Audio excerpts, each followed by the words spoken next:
Deep state, wokeism, cultural Marxism ऐसे शब्द चर्चा में बहुत है। अब हमारे पड़ोस में ही बांग्लादेश में क्या हुआ, उस उत्पात के कारण वहां के हिंदू समाज पर जो अत्याचार बार बार होते हैं उस परंपरा को फिर से दोहराया गया। पहली बार वहां का हिंदू संगठित होकर अपने बचाव में रास्ते पर आया, इसलिए कुछ बचाव हो गया। उनको आवश्यकता है मदद की। विश्व भर के हिंदुओं की भारत के सरकार की सहायता उनको मिले, ये उनकी आवश्यकता है। हिंदू समाज के भी ध्यान में आना चाहिए कि दुर्बल रहना अपराध है। वहां चर्चाएं ऐसी चलती है बांग्लादेश में कि भारत से हमको खतरा है, पाकिस्तान को साथ लेना चाहिए, वही हमारा प्रामाणिक मित्र है और दोनों मिलके, क्योंकि उनके पास न्यूक्लियर वेपन्स है, हम भारत को रोक सकते हैं। समय पर हमको जागना है। हमारा देश सांस्कृतिक एकात्मता के अधिष्ठान पर खड़ा है। बलि किसकी देनी यज्ञ में चर्चा हुई, कहते हैं क्या घोड़े की? नहीं, वो तो लात मारेगा। हाथी? नहीं, बहुत बड़ा है। शेर? नहीं बाबा, वो तो बिल्कुल नहीं। फिर किसको? तो बकरे को काटो। कुछ नहीं कर सकता। विषमता इतनी विचित्र हो गई कि हमने अपने संतों को, देवों को, सबको बांट लिया। वाल्मीकि जयंती वाल्मीकि बस्ती में ही क्यों ना?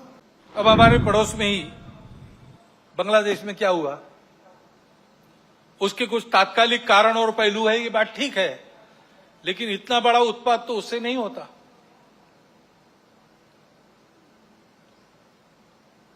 वो कारण, उनकी चर्चा, जिनका विषय है वो करें, परंतु दो बातें ध्यान में आती है। पहली बात है कि उस उत्पात के कारण वहां के हिंदू समाज पर जो अत्याचार बार बार होते हैं उस परंपरा को फिर से दोहराया गया।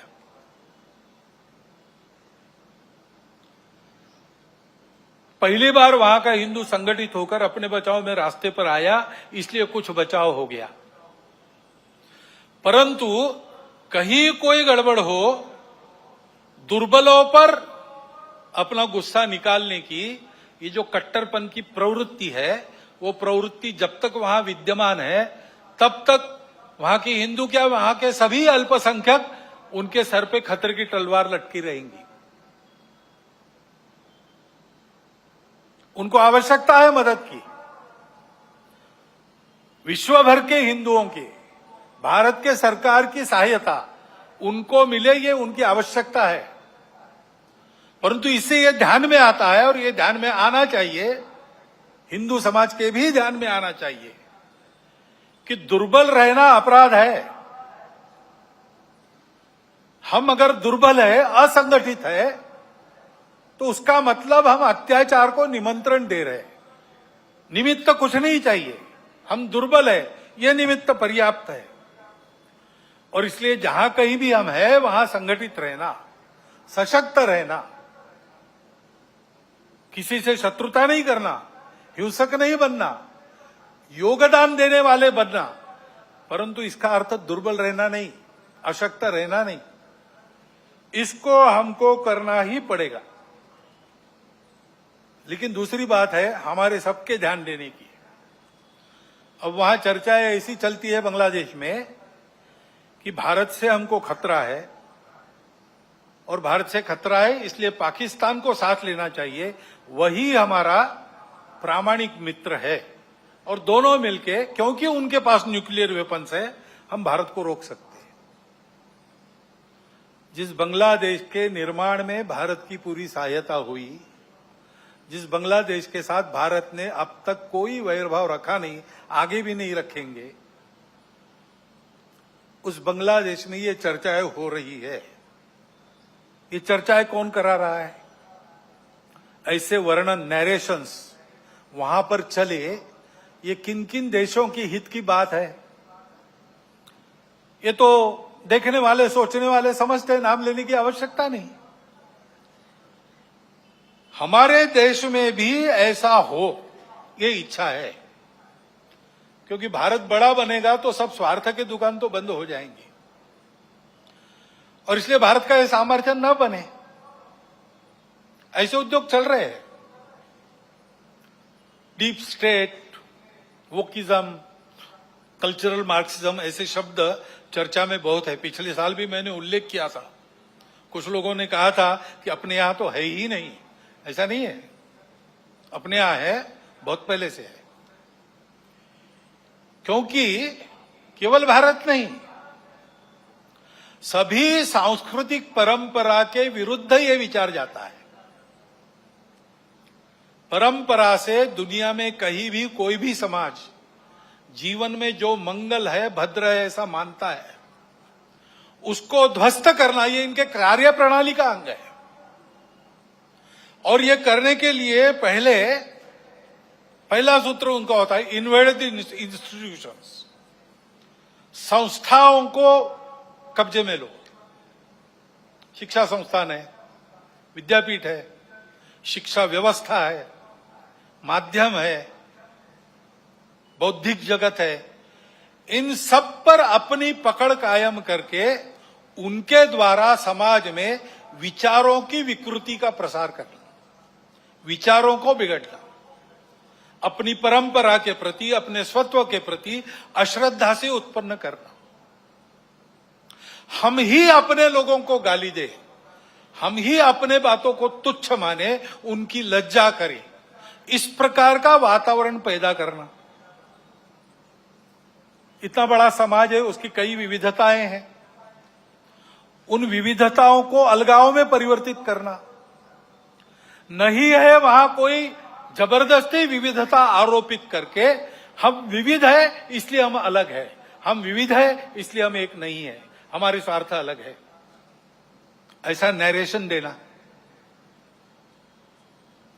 इतना बड़ा समाज है, छोटी मोटी समस्याएं सबकी रहती है, बड़ी समस्याएं भी रहती है। समाज की स्थिति में सब कुछ ठीक ही रहता है ऐसा नहीं, सुधारने का भी बहुत कुछ होता है, तो कई अन्याय चलते रहने वाले रहते हैं। इन सबको लेकर एक असंतोष उत्पन्न करना,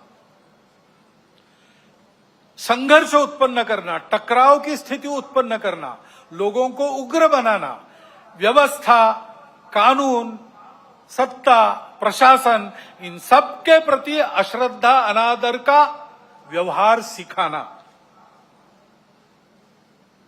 इससे उस देश पर बाहर से वर्चस्व चलाना आसान होता है। पहले जैसा आपस में युद्ध करना अब आसान नहीं है। अब युद्ध इस प्रकार से होता है, इसको मंत्र विप्लव कहते हैं अपने परंपरा में। ऐसा मंत्र विप्लव चल रहा है। और ऐसी भ्रम की स्थिति में उनको देश के अंदर भी कभी बार साथी मिल जाते हैं, जाने अनजाने। प्रजातांत्रिक देश है अपना, अनेक दल रहेंगे, उनकी स्पर्धा चलेगी, ये प्रजातंत्र की पद्धति है। लेकिन समाज में ये अलगाव, टकराव देश की एकता, एकात्मता, देश के वैभव संपन्न होने के प्रयास से बड़े बन गए, अथवा दलों के स्वार्थ समाज की सद्भावना और राष्ट्र की एकात्मता को गौण बनाकर चलाए गए, तो फिर किसी एक का पक्ष लेके उनके पीछे खड़ा रहना, खुद मैदान में नहीं आना। अल्टरनेट पॉलिटिक्स ऐसा कहते हैं, पर्यायी राजनीति। उसके आड़ में अपना ये एजेंडा और ये पद्धतियां चलाती है। और ये मैं कोई कॉन्स्पिरेसी थियरी नहीं बता रहा हूं, पुस्तकें निकल रही है पाश्चात्य देशों से वहां की परिस्थिति के बारे में। पाश्चात्य जगत के अनेक प्रगत देशों में इस मंत्र विप्लव के परिणाम स्वरूप जीवन की स्थिरता, शांति और मांगल्य संकट में पड़ा हुआ उनको अनुभव होता है, हमको भी दिखाई देता है। और भारत के चारों ओर, विशेषकर सीमावर्ती प्रांतों में इस प्रकार के कारस्थानों के चलते क्या क्या हो रहा है हम देख सकते हैं। समय पर हमको जागना है। हमारा देश सांस्कृतिक एकात्मता के अधिष्ठान पर खड़ा है। अंडरलाइंड कल्चरल यूनिटी, ऐसा हमारे संविधान निर्माताओं ने भी अन्यत्र भाषणों में कहा है। और नैतिक विचारों का, अध्यात्म के सत्य का एक बलशाली अधिष्ठान हमारे समाज की स्थिरता को, आपस के संबंधों को, व्यक्तिगत और राष्ट्रीय व्यवहार को मिला है। इन आधारों को नष्ट करने के कुप्रयासों को समय के पूर्व हमको रोकना पड़ेगा। उसके लिए समाज को प्रयास करने पड़ेंगे। एक ऐसा राष्ट्रीय नैरेटिव चलाना पड़ेगा, उसके लिए योजना बनानी पड़ेगी। कानून संविधान की मर्यादा में रहते हुए, अपने सांस्कृतिक अधिष्ठान पर पक्का रहते हुए हमको इसकी योजना बनानी पड़ेगी, क्योंकि समाज को सुरक्षित रखने के लिए इसी का उपयोग होगा। संस्कारों का क्षरण इन विभेदकारी ताकतों को पुष्ट करता है, और वो बलवान होती है तो वो भी संस्कारों के क्षरण का कारण बनती है। और हम देख रहे हैं कि भारतवर्ष में इस प्रकार का मनोवचन कर्मों पर कुप्रभाव निर्माण हो रहा है, क्योंकि अब कोई बात छिपी रहती नहीं, मीडिया सर्वत्र पहुंचता है। बड़ों के साथ बच्चों के हाथ में भी मोबाइल है। मोबाइल पर वो क्या देख रहे हैं, उनको क्या दिखाया जा रहा है, इस पर कोई नियंत्रण नहीं है। घर में क्या देखना नहीं देखना, इस प्रकार का विवेक नहीं मिल रहा है। ऐसी स्थिति में घर परिवारों में ये नियंत्रण स्थापित करना और अपनी विधि व्यवस्था में भी इसके व्यवस्था के लिए, कोई इसके नियंत्रण के लिए कानून बनना, इसकी आवश्यकता है। क्योंकि इन संस्कार भ्रष्टता के कई प्रकार के कुपरिणाम है। ये विवेक न होने के कारण कई जगह नई पीढ़ी नशीली दवाओं की आदतों में खोखली होती चली जा रही है। कहीं पर दिखता है, कहीं पर नहीं दिखता है। कहीं कहीं पर ऐसा भी हो गया है कि कोई नशीली दवा जो नहीं लेता उसको पिछड़ा माना जाता है। इस प्रकार का वातावरण भी उत्पन्न हो रहा है। और हम देखते हैं कि हमारे देश की परंपरा क्या है, हमारा देश कैसा है। एक द्रौपदी के वस्त्र को हाथ लगा, महाभारत हो गया। एक सीता का हरण हो गया, रामायण हो गया। यहां पर कैसी घटनाएं घट रही है। अब कलकत्ता में जो हुआ आरजीकर अस्पताल में, लज्जाजनक घटना है, हम सबको कलंकित करने वाली घटना। और ये एक नहीं है,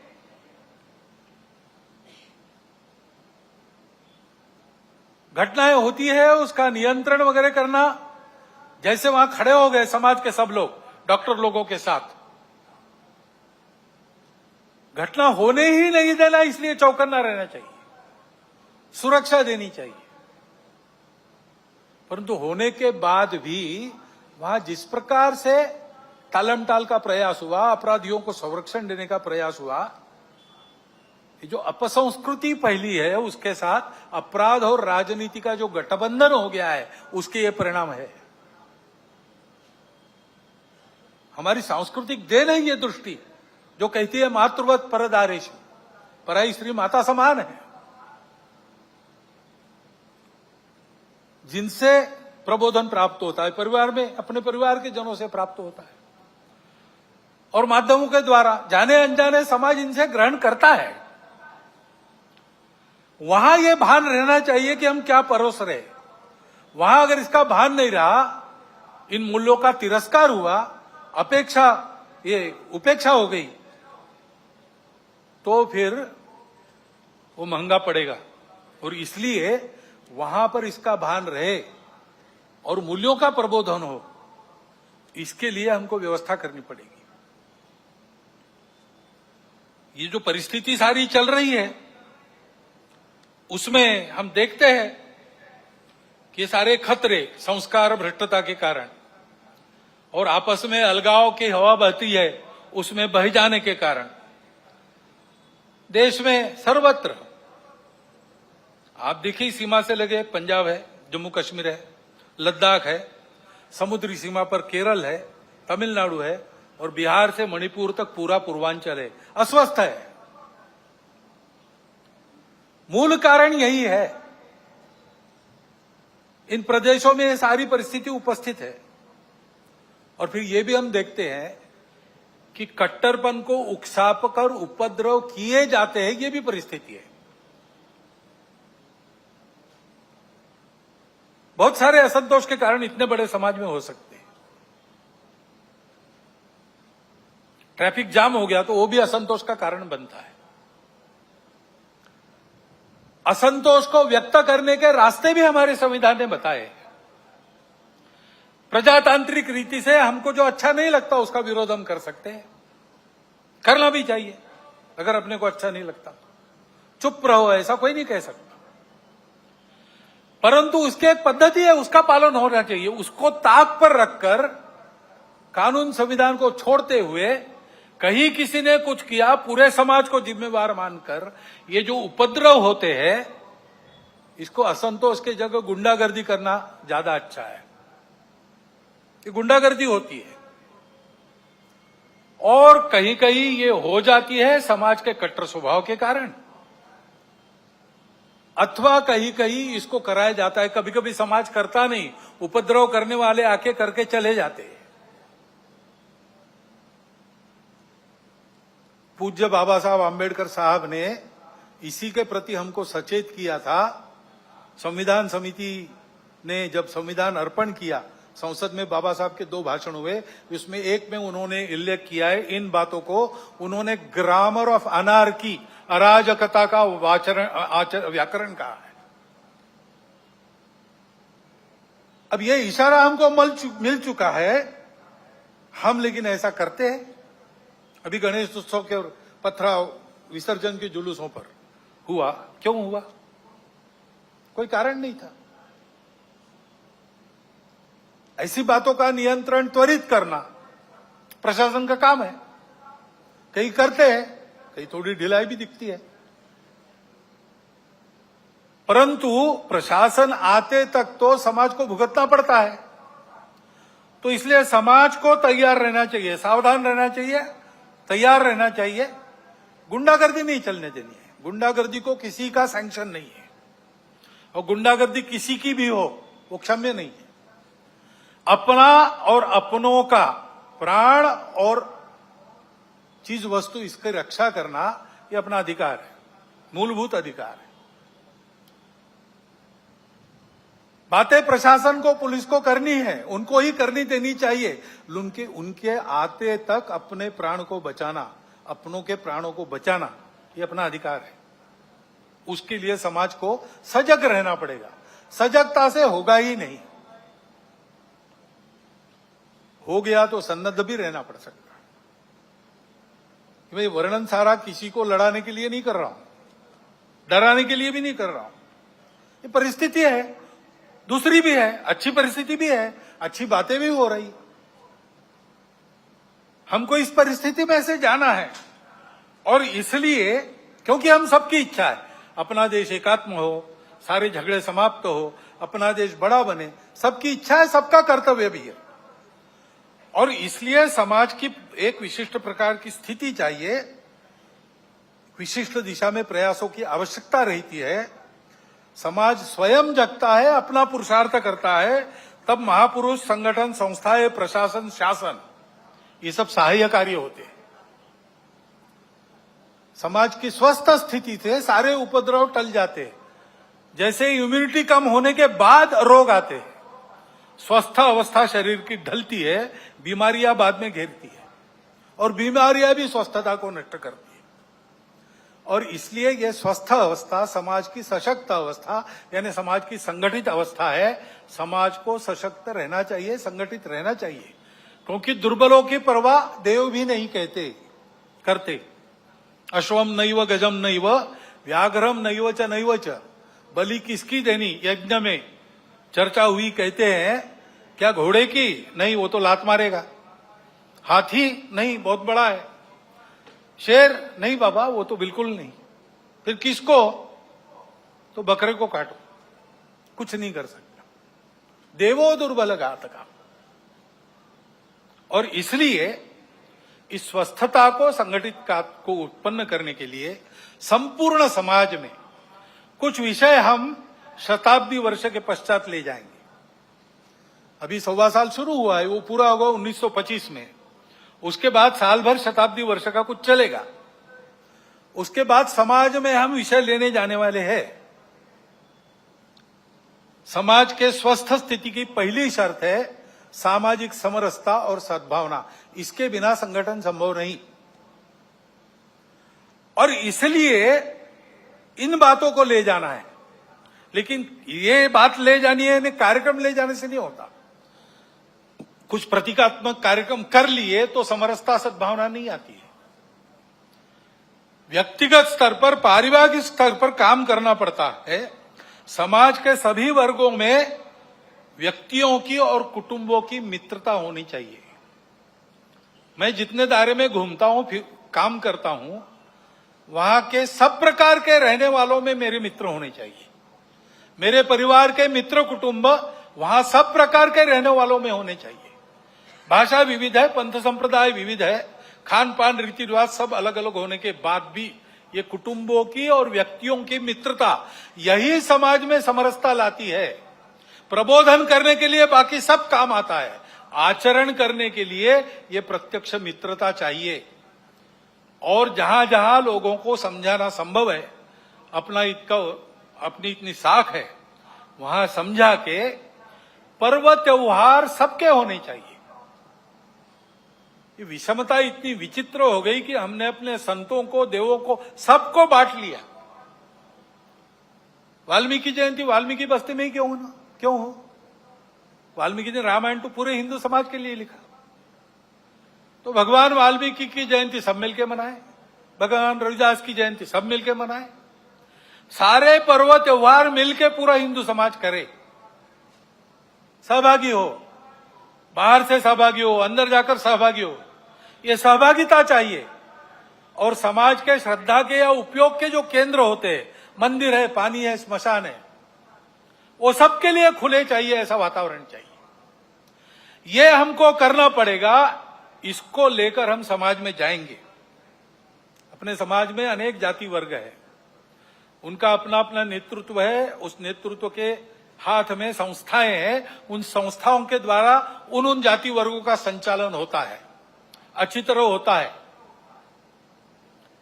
ये सब जाति वर्गों के जो मुखिया लोग हैं, वो अगर नीचे खंड स्तर तक, ब्लॉक स्तर पर एकत्रित आए और आपस में बताए कि अपने जाति के उत्थान के लिए उनको समय के हिसाब से ठीक प्रकार का प्रबोधन, क्या क्या खतरे हैं समाज जीवन में, उससे अपने आप को कैसे बचाना, इसके बारे में जानकारी, देश दुनिया में क्या चल रहा है इसकी जानकारी, ये हम अपने समाज में कैसे देते हैं, उनका जीवन अधिक उन्नत हो, अधिक संस्कार वाला हो, भौतिक दृष्टि से सुखी हो, क्या क्या कर रहे हैं, आपस में शेयर करना, बताना।